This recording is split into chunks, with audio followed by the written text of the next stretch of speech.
Gorgeous George and Goze would like to welcome the Diamond, Dustin Poirier, coming off that huge win over Dan Hooker at UFC on ESPN 12, already being hailed as a possible fight of the year candidate. Congrats on the fight, Dustin, and welcome back to the show. Thanks, man, and thanks for having me back on. It's been a while. It sure has, and I'm glad we get to catch up here. You were able to get home, and I saw that beautiful picture of you and your daughter. So I feel like you've kind of decompressed, from what was arguably a battle on Saturday night. I mean, the healing process continues. I'm busted up a little bit. I'm hurting. Got some scans done this morning. Doing one more scan tomorrow on my shin just to make sure I don't have any hairline fractures or anything. And then I'm done, man. Start to relax and heal up. Why were you on the gurney on the way to the hospital? Was there an actual number one injury concerned at the time, or was it more precaution, or were there multiple injuries that you needed to get looked at? Yeah. So the picture that you might be talking about, I was in the ambulance leaving the arena, and it was just precautionary. Okay, so there's nothing serious other than what you said. Just you're going to get the shin checked out, but other than that, now it's just bruises and cuts and things that just need to heal naturally. Yeah, and I use those, nothing serious. Use that term very lightly after fights like that. The long-term damages, we'll find out, in 30, 40 years from now. But like my brain wasn't bleeding that night. I don't, I'm all good and healthy to leave the hospital. Man, that shook me up just to hear that, Dustin, because it's so true. And I love fighters actually bringing it up. Usually it's the media or the fans or others, talking about the lasting effects of your career in general, the training, but those fights like the one you've had and some of the ones you've had that, where you feel like you leave a piece of yourself out there. So taking that further. No doubt about it, me and Dan left something in there Saturday night that we can never get back. That's just the reality of combat sports at this level and those types of fights. Yeah. How proactive are you? Because you brought up the brain. We hear about these studies that are done by, either sometimes the promotion has partnered up with a clinic or something like that, where the fighters can go in and get their cognitive tested out, the neurological system, so you can see where you were maybe 5 years ago, like they call it a baseline, I believe, and where you are after every fight. Do you check up on yourself about that, or does the promotion? I actually have a guy, Nicholas Davenport, in South Florida, and that's what his life's study is the brain and performing. So we have a baseline of each training camp, and we kind of go from camp to camp and see me improve my timing, my reaction timing, my just everything throughout each training camp. So let's just say if I was in decline, we would definitely know, because we have a passport of previous camps where we can go back and look at the data markers from all the stuff we do, all the drills and all the tests that we do. Mm-hmm. And then how can you say you felt on your hip after having that surgery that you had and now being able to go out there and compete and do your job? How's that part of the body holding up? It's when I was in camp, some days I was like, man, I don't know if I should have got that surgery. Some days it was really tight, but overall I'm happy I did it, because my quality of life day to day is a lot better. I'm not in pain throughout the day. Sometimes it's a little tight if I overwork it, but the level of pain I was in before, like all day, was so much different than I am now. My quality of life's a lot better. Now I want to ask you a question where you have every right to tell me to F off, but I like to ask these questions that I think fan and media are actually, I'm wondering. I don't even know if they're wondering, but I know King Mo very well. He's a mutual friend. You know him well as well. And he had hip surgery. So him and I have talked about this, and him being from a wrestling background, he told me as you get older, just those hips, sometimes they're just not there for you. So I want to tie in the Hooker fight and the Khabib fight. Is that something that has made it more difficult for you when it comes to takedown defense, be able to just lightly sprawl maybe sometimes? You tell me, because you've been in the sport for so long and seeing how many fights you've done, and now hearing about this injury, I've always been curious about that when it comes to the wrestling department. No, it doesn't bother me at all with sprawling or anything like that. It's more deep squats. If I throw a lot of high kicks, I'll really pay for it the next couple of days. I'll be super sore. My hip caps will get really tight.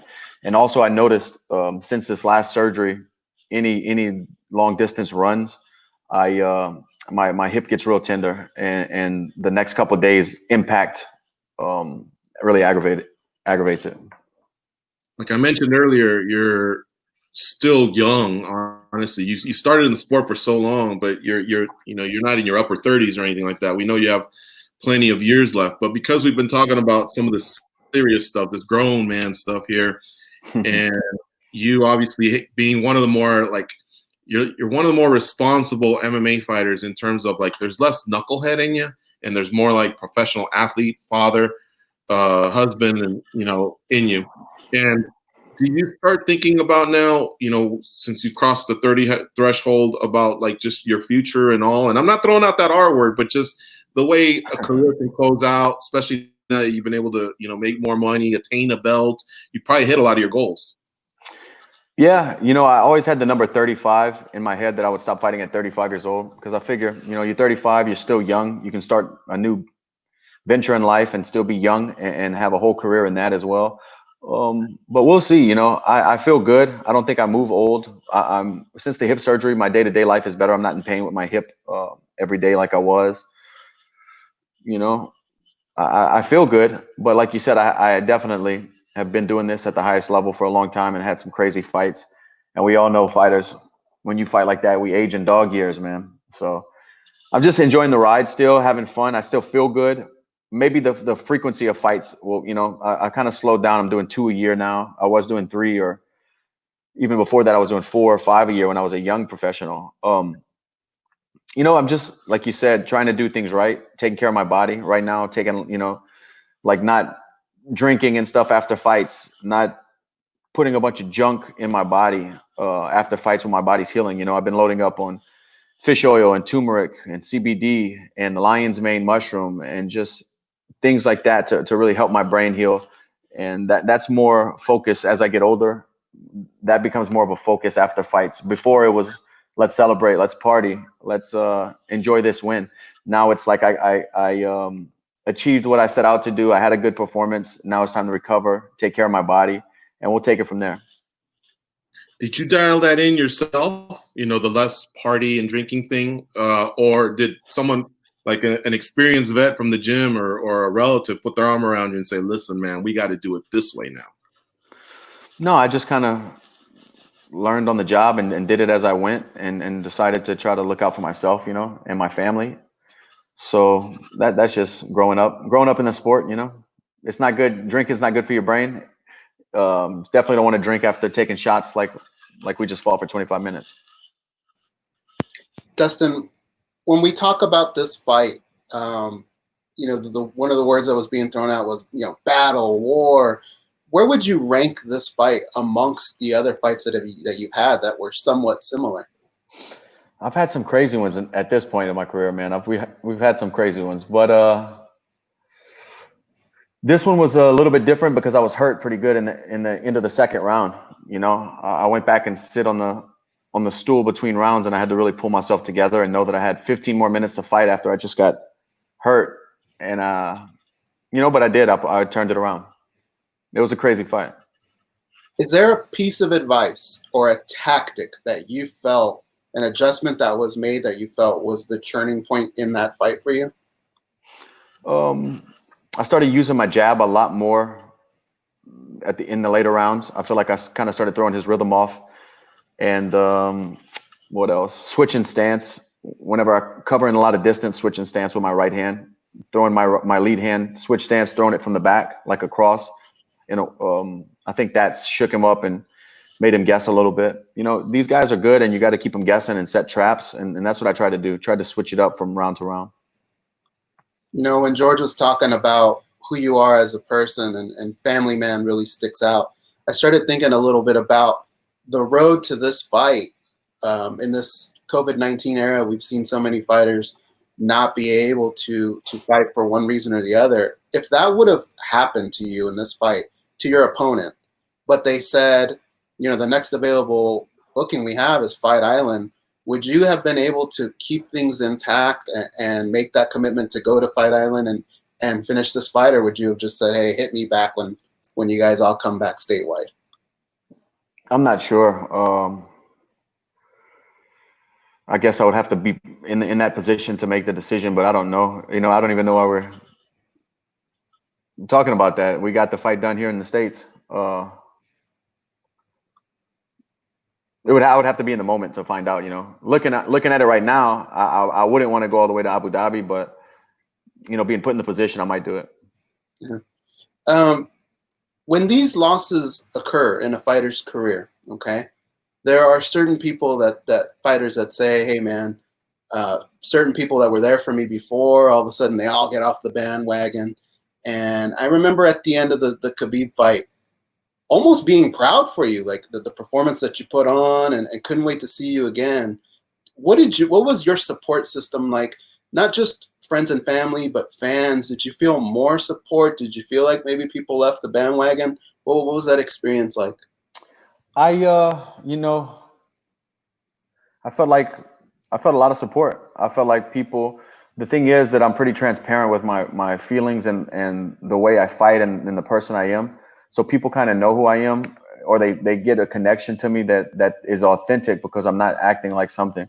So people saw me go out there, risk it all after a big run of wins against great guys and former champions, put myself in position to fight and unify the belts and take a loss, you know. So the long-term fan, I feel like the fan base I have, they've been following me for a long time, most of them, and they just kind of know the story, and they know that, you know, they're still with me because they want to see me rise again. They want to see me rebuild again because they know that I will, because they know that's the kind of person I am. So I'm just pretty much, I'm just grateful for those people, grateful for the support, and you know, the people close to me never wavered or turned their back or were negative. You know, the people close to me think I'm the best in the world. Like my wife, she's always believed in me, you know, and still does. That never changed, but definitely the fans, I felt like they supported me. You have a way of telling stories, like you said, your emotions, you let them out. And I think fans and media for sure have appreciated that throughout the years. And one thing that we've said on our show over and over that's always stood out to us was when you talked about the Conor McGregor loss, the way you explained it made us all realize just what that moment meant for you and what went into the fight. A lot of people don't talk about what goes into fights and just how difficult these situations are. And that's something that's always stayed in the back of our heads when we talk about your career. We always say, we think that fight is going to happen at some point. If belts weren't on the line or anything like that, when you compare it to Khabib, is there one that you want more than the other, Conor McGregor or Khabib? If the belts weren't on the line, Right. you know, just for my legacy, I would love to beat Khabib. Nobody's ever beat him. Nobody's ever climbed that mountain. You know, I would love to be the first one. That's historic. That's legendary. That's the stuff I'm out to do. I'm not out for rematches and grudge matches and revenge. You know, I'm a grown man. I don't hold that stuff in my heart. I have a family, and this is a business to me. But you know, when I was younger, I might have wanted to fight Conor or fight anybody who beat me. But I'm just comfortable with everything. I'm comfortable with my record, with the stuff that I've done, the fights I've won, the fights that I've lost. I've learned my lessons and tried to keep moving forward. So I would really like to be the first one to beat Khabib. Dustin, let's talk a little bit about outside the cage. You were the recipient pre-fight, so prior to the Dan Hooker fight, you were awarded the Forrest Griffin Community Award. And you could tell it meant a lot, you know, when you were sitting there side by side with John Anik. You know, this is something that you've been championing for a long time, and it wasn't like just 2019, you know, was Dustin's year or anything like that. Right. Can you talk a little bit about that? And you know, now that that's settled in, I'm not sure that at that time you could really express yourself as much because you were so laser focused on the fight that was upcoming too. Yeah, I actually just made weight a couple minutes before they pulled me up to that office and that sit down with Anik that they played on MMA Live on ESPN. I didn't know. It was a surprise.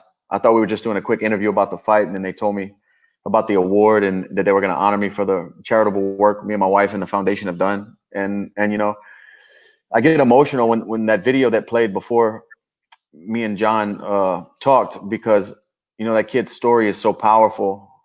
And I had to take my head. The reason I was kind of emotional because they played the video before me and him talked. So that was the first time seeing the video. I didn't see it before because I didn't know they were going to do this. And I had to take the earphones off so I couldn't hear his parents talking because they would have made me emotional. So right before we went back live on television, I put the earphones back on so I could talk to him. But I'm proud of those things. I'm proud to be in a position to do those types of things, to use my platform to spread the word and help people whose voice is muted sometimes get their voice out. It's a special thing to me, man. I'm just really grateful. I'm really grateful to have this foundation and have a support team and a support system to do these types of goals and set these big goals and meet them, man. I'm just really happy and grateful.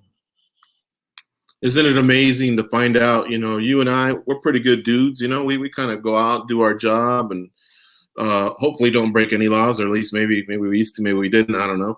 But then you see that young man wishing upon, rather than, I want to, me, I'd say, take me to a Manchester United football game and I want to meet this guy. And he wanted to do the playground for others. It's right. Really, really awesome to see that there's people way better than myself, with huge hearts that can think like that. It made me really, really happy. It made me emotional too. I was sitting there going, oh man, these fights are coming up, and I'm sitting here thinking about other stuff, but that's the impact he had.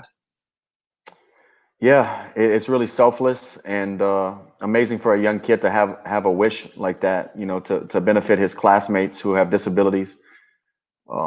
It's a touching story, man. It's pure. It shows you that there's good still out there, and that it just gives me hope.